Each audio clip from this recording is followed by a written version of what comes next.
Bismillahirrahmanirrahim. Assalamualaikum warahmatullahi wabarakatuh.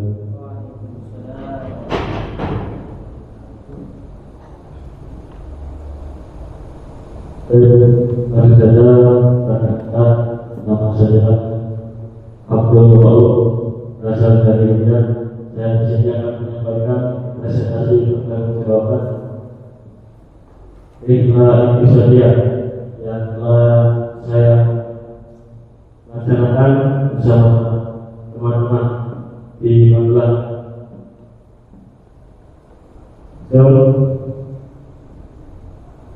Apa saja yang akan kita bahas kali ini? Siapakah pendirinya? Bagaimana cara proses pembuatannya? Media apa saja yang dibutuhkan? Apa bahan-bahan yang dibutuhkan? Bagaimana marketingnya? Apa latar belakang usaha tersebut? Motivasi apa yang beliau berikan? Kemana saja beliau telah ekspor barang produksinya dan lain-lain yang akan ditanyakan.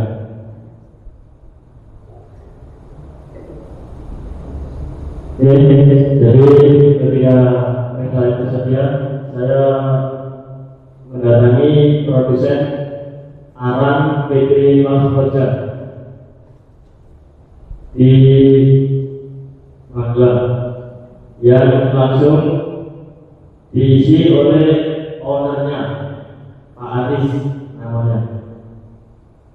Kemudian tempatnya lebih tepatnya di PT Mahkota Gerabat Magelang, di dekatnya hutan, dekat-dekat Jaten.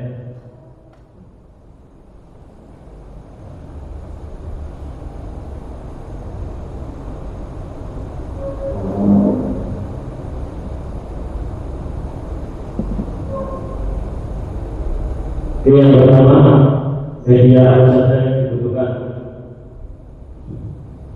Yang pertama, untuk apa? Untuk membangun satu rumah itu, satu tungku itu kisaran membutuhkan 9.000 bata cuma satu rumah, satu tungku. Kemudian tungku tersebut direkatkan atau dibangun tanpa menggunakan semen, nggak ada semen, pakai campuran tanah liat dan pasir.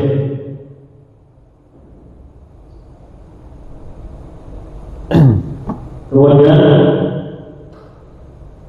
membutuhkan yang namanya kayu atau bakal untuk menyalakan apa namanya, di sampingnya itu ada pembakaran kecil itu, jadi itu nggak boleh mati sama sekali sampai proses berlangsung.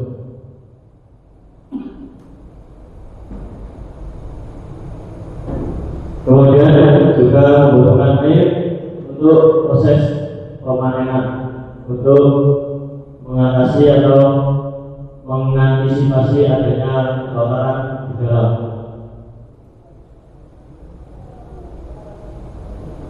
Terus yang paling penting adalah lahan untuk membangun usaha tersebut.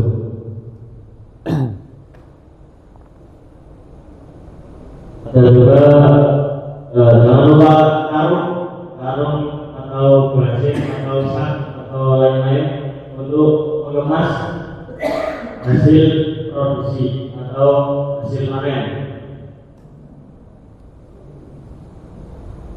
Dan timbangan untuk menimbang hasil panen tersebut sebelum dikemas.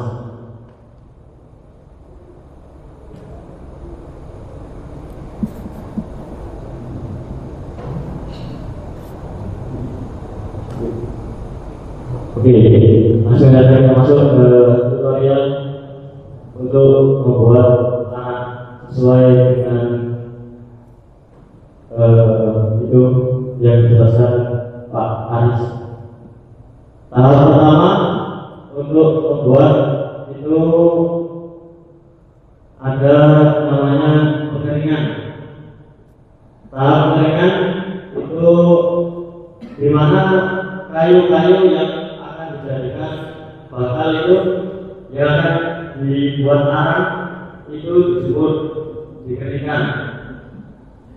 Bisa dengan cara basah atau cara kering, tapi itu sangat berpengaruh terhadap hasil panen dalam waktu dengan waktu hasil panen.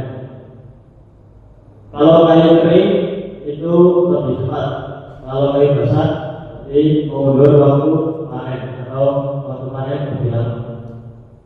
Tahap yang kedua yaitu pengarangan. Tahap pengarangan adalah ketika kayu yang dari bakal itu sudah dimasukkan ke dalam tungku besar yang dibangun dengan 9.000 batang yang diasapi selama 9-10 hari dalam keadaan tertutup, tidak ada celah sedikit pun. Jadi kalau ada celahnya itu bisa menyebabkan kebakaran dan kayu tersebut jadi arang.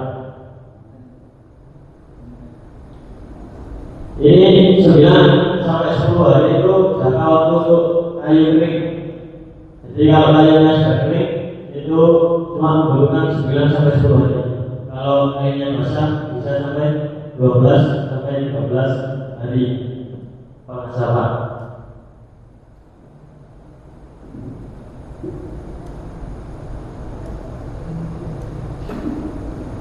Tahap yang ketiga yaitu pendinginan. Setelah kayu yang diasapi selama kurang lebih 9-10 hari itu didiamkan, belum dibongkar. Jadi apinya dimatikan saja. Itu masih tertutup, rumahnya masih tertutup, nggak boleh dibuka sampai sekitar waktu 1-5 hari. Itu paling cepat dalam masa pendinginan.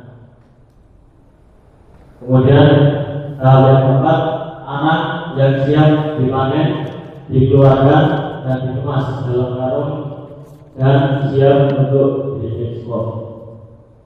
Kemudian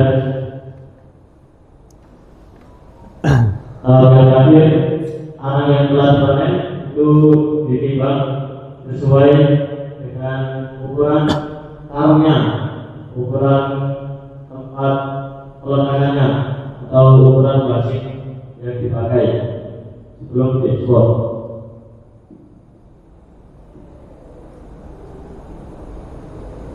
Sedikit cerita dari beliau. Beliau adalah orang yang giat dalam berusaha. Beliau tidak mudah menyerah. Beliau sebelumnya telah mencoba menjual briket sodas. Briket sodas itu terbuat dari potongan kayu kecil. Dan beliau juga menjual briket ampas yang terbuat dari serabut kelapa. Tapi qadarullah usaha tersebut gagal dan beliau setelah mencoba usaha tersebut mencoba untuk menjual dan memproduksi arang. Pada usaha pertamanya beliau mengalami kehancuran pada usaha yang pertama, hingga beliau berkontribusi dengan produk luar negeri pada usahanya yang kedua. Jadi pada usaha yang pertama itu tempatnya itu roboh karena badai yang lawan, karena karena bencana namanya roboh sudah tidak bisa beroperasi. Kemudian berpindah ke tempat yang kedua.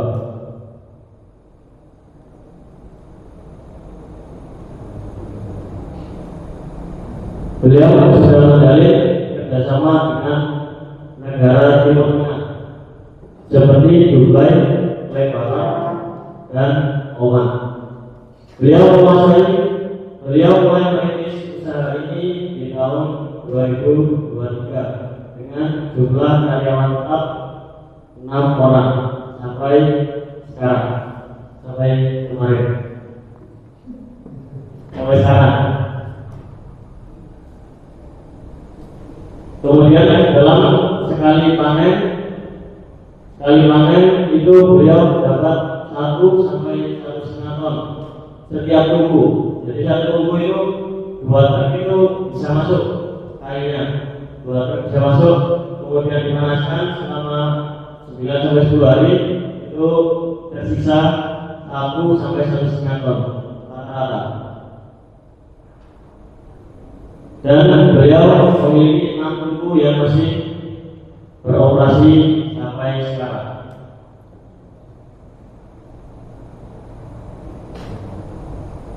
Beliau mengalami gangguan pada pabrik pertamanya disebabkan badai yang berhubungan tersebut. Beliau juga tidak menggunakan brand pada produknya. Jadi beliau itu ini cuma menjual, cuma memasarkan, melayani konsumen, tidak membuat brand pada produknya.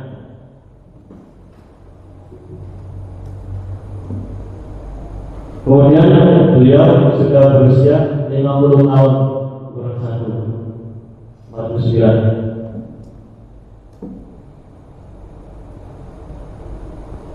Oke, selanjutnya marketing. Beliau sudah mengekspor tanah yang telah diproduksi hingga ke luar negeri seperti Oman, Dubai, dan Lebanon. Bukan itu saja, beliau juga menjual ke pedagang-pedagang sate dan lain-lain yang butuh bahan bakar. Kemudian beliau juga menawarkan kepada penjual yang membutuhkan di pasar untuk dijual kembali bukunya.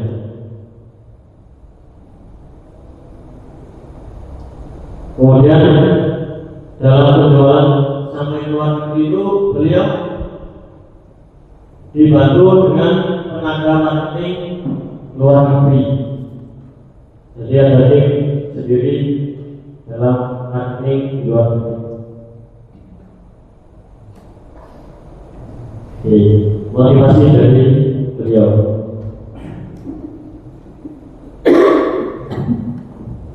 Dalam memulai usaha, jangan takut mencoba dan jangan takut gagal. Kamu harus berani keluar dari zona aman untuk mencari kesuksesan.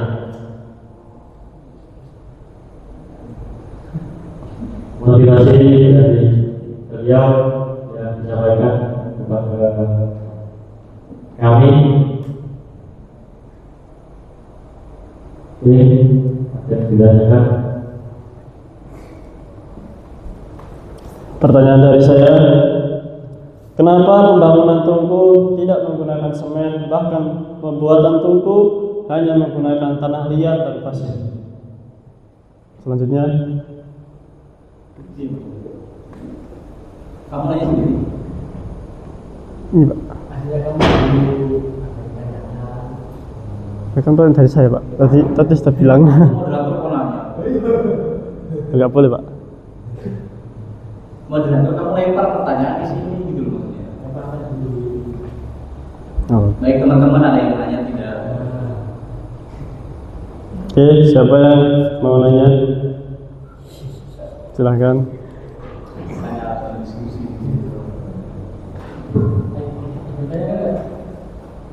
Ayo tanya. Ya, dari saya ada 2 pertanyaan.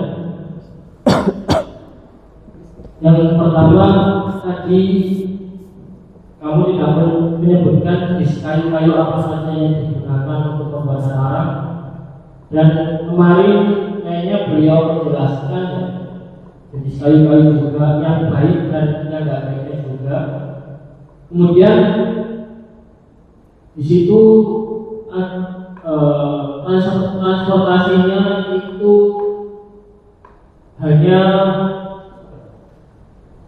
beratnya itu 1 ton sampai 1,5 ton ya. Apakah alat transportasi tersebut mungkin truk atau kontainer masuk ke dalam tempat tersebut? Apakah disalurkan di tempat yang lain?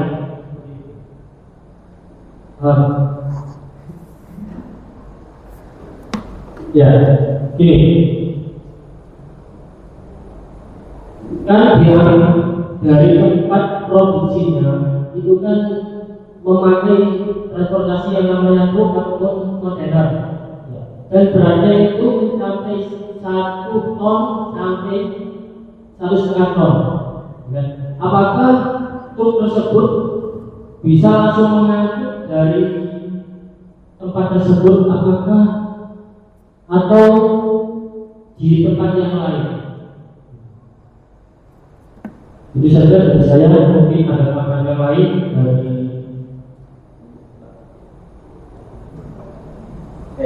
yang kedua ya, proses ekspornya.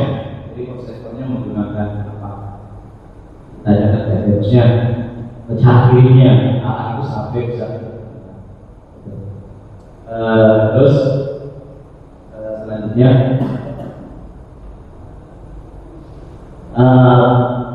apa saja jadi alat itu digunakan untuk apa saja? Sampai user ending itu apa saja pakai apa saja. Baik, ada yang lain?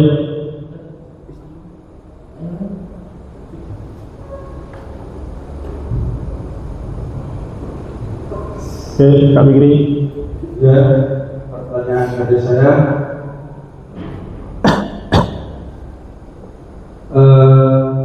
apakah arang yang akan diserahkan pada konsumen itu apa ya? Arangnya memiliki ukuran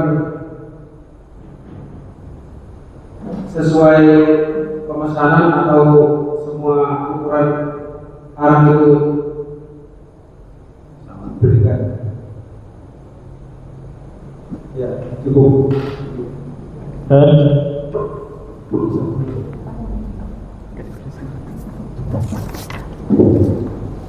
Langsung saja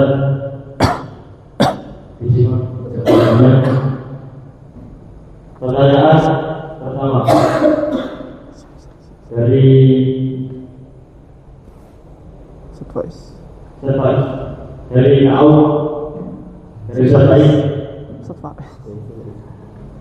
Kenapa pembangunan itu tidak menggunakan semen? Pertanyaan pertama, apa jenis kayu yang digunakan? Jadi saya coba belum jelaskan. Jadi kayu yang paling direkomendasikan dalam pembuatan arang itu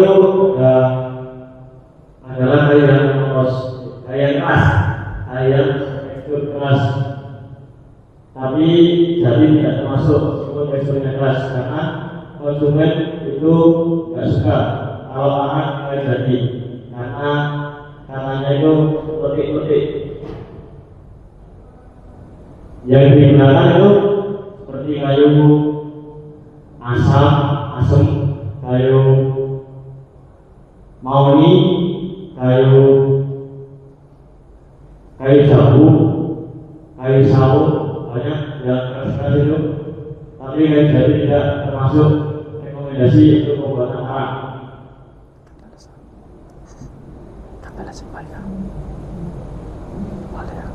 Sudah. Kemudian yang kedua adalah Faiz. Jadi beliau itu punya apa namanya? Spot. Punya tempat untuk proses pengangkutan arang ke truk depan gang. Depan gang sebelum masuk perusahaan itu di kanan jalan ada tempat untuk apa namanya proses penaikan atau pengiriman makanan ke kontainer atau truk. Jadi truknya itu nggak bisa masuk, sempit, guling, ketat dan jadi beliau membuat spot di depan dan sudah berjalan kurang lebih 2 tahun. Kemudian truk tersebut langsung berangkat ke kapal. Terus kapal truknya nggak ikut naik, yang naik cuma barangnya. Jadi barangnya itu dipindah ke apa namanya ke kapal untuk meluncur ke Dubai, barang Oman dan lain-lain. Dan itu saja yang akan saya sampaikan. Kemudian pertanyaan selanjutnya dari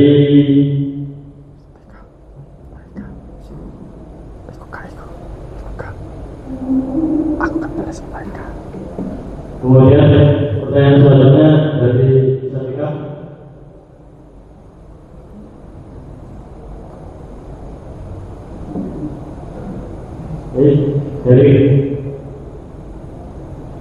Dari Sarika.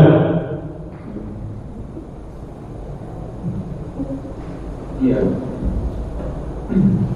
Sudah tadi kan? Proses pengiriman. Oke, jadi proses pengiriman itu jadi beliau juga memiliki agen khusus atau orang khusus dalam pengiriman seperti sopir truk dan seperti sopir truk itu beliau juga punya sendiri khusus untuk pengiriman arang.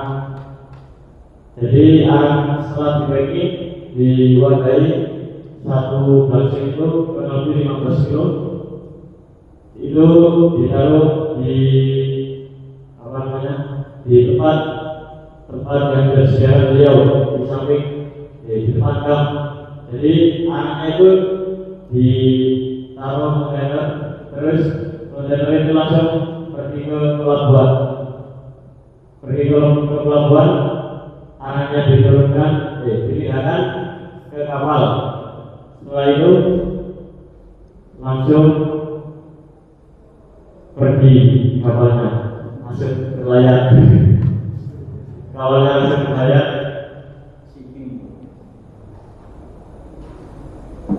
Nah, ketika berpuasa juga beliau itu selalu melebihkan. Jadi enggak isinya itu kan 15 kilo, tapi beliau itu kasihnya 15,5 atau 0,25 gitu, karena setiap dalam segala waktu lama itu akan mengalami penyusutan. Jadi penyusutannya itu kurang lebih 25%. Jadi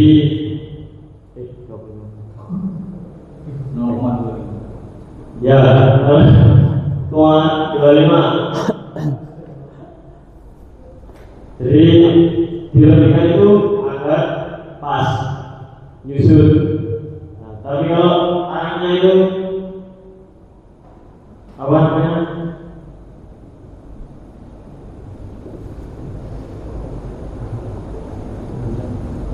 jadi nyusut, itu agar ketika sampai di konsumen itu hasilnya atau timbangannya itu masih 15 kilo. Jadi konsumen tidak komplain. Dan seperti itu.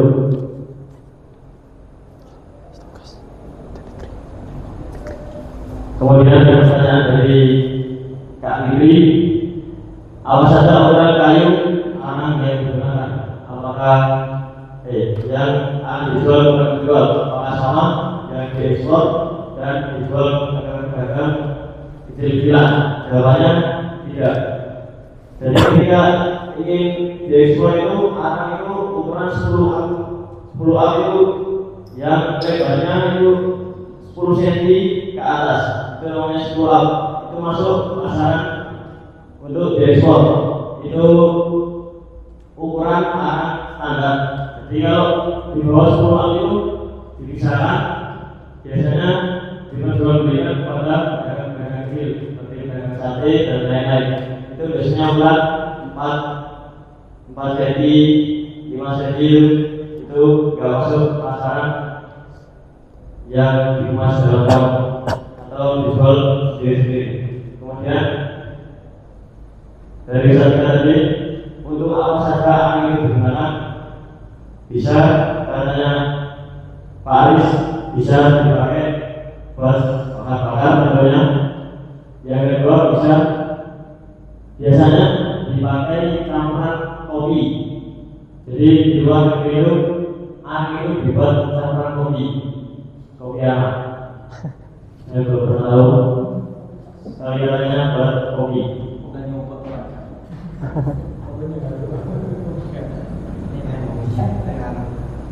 Terus saya penasaran, kemarin disuruh bikin sedikit, saya bikin rasanya pahit.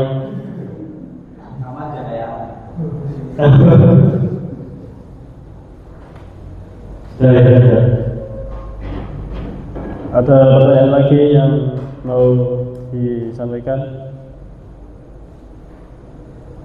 Ayo tanya-tanya. Ayo siapa? Ustaz Arya?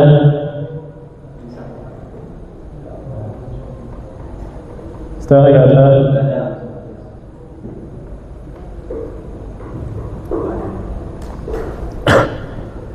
Oke, sekian.